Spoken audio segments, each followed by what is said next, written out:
ఈరోజు మనం ఎగ్ వేయకుండా, ఈస్ట్ వేయకుండా బేకరీ స్టైల్లో ఇంట్లో ఎంతో ఈజీగా డోనట్స్ ఎలా తయారు చేసుకోవాలో చూద్దాం. పిల్లలకి ఇలా మనం బయట కొనకుండా ఇంట్లోనే ఎంతో సులువుగా వీటిని తయారు చేసి పెట్టచ్చు. చాలా రుచిగా కూడా అనిపిస్తాయి.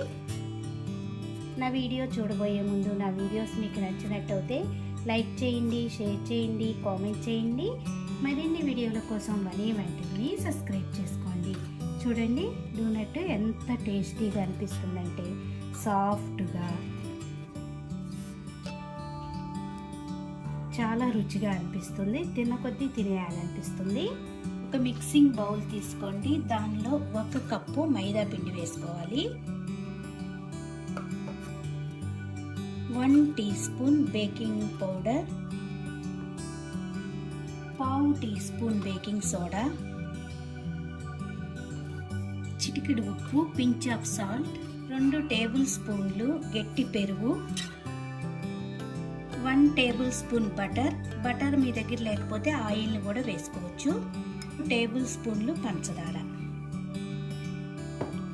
ఇప్పుడు మొత్తం కూడా ఒకసారి కలుపుకోవాలి.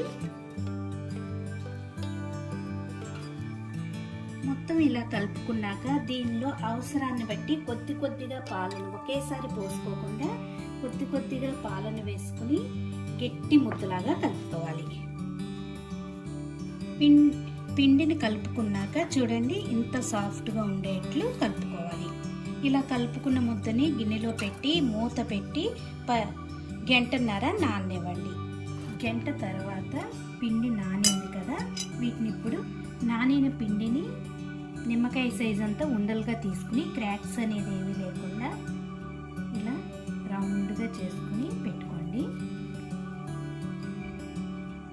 ఇప్పుడు ఒక్కొక్క ఉండని తీసుకుని ఒక బోర్డు లాంటిది తీసుకోండి. బోర్డు మీద 2 చేతులతో పాములాగా ఇట్లా పల్సగా ఒత్తుకోవాలి.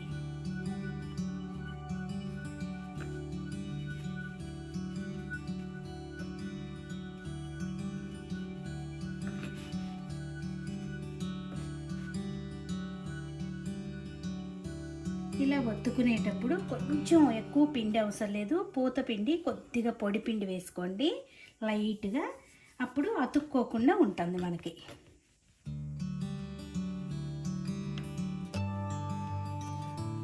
ఈ సైజులో తయారు చేసుకున్నాక, ఇలా పొడవుగా తయారు చేసుకున్నాక ఇలా క్రాస్ లాగా వేసుకోండి. ఇలా వేసుకున్నాక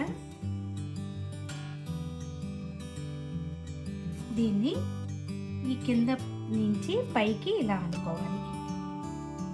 ఇలా అనుకున్నాక ఇటు సైడ్ దాన్ని ఈ పైకి ఇలా మళ్ళీ ఇలా అనుకుని దీన్ని ఇలా టచ్ చేసుకోవాలి. ఇక టైట్గా మనం టచ్ చేసుకుంటే నూనెలో వేయించుకునేటప్పుడు విడిపోకుండా మనకి డోనట్ అనేది షేప్ అనేది చాలా బాగుంటుంది. ఇలా తయారు చేసుకోవాలి.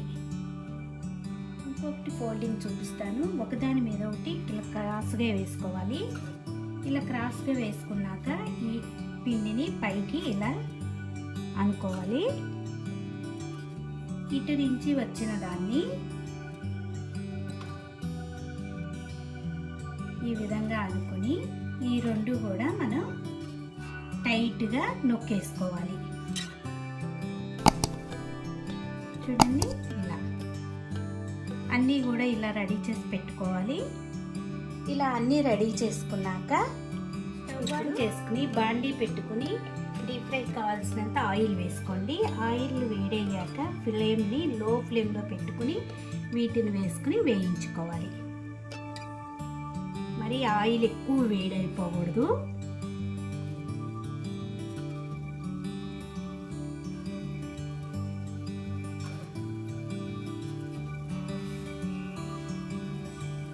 ఒకవైపు వేగాక రెండో వైపు తిప్పుకుందాం.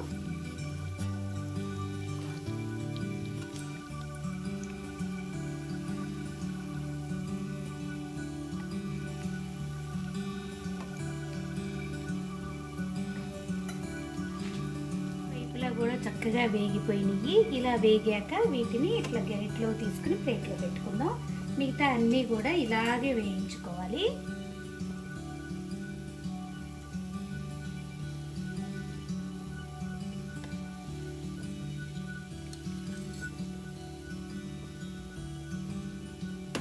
ఇలా తీసుకున్న వాటి మీద కొద్దిగా పంచదార పొడిని చల్లుకుందాం. మీరు పిల్లలకి బేకరీలో కొనే బదులు ఇలా చక్కగా ఇంట్లో ఈజీగా తయారు చేసి పెట్టచ్చు. అచ్చం బేకరీ స్టైల్లో ఎంతో టేస్టీగా అనిపిస్తాయి. ఈ వీడియో నచ్చితే మీరు కూడా తప్పకుండా ఒకసారి ఇలా చేసి చూడండి. Thank you for watching.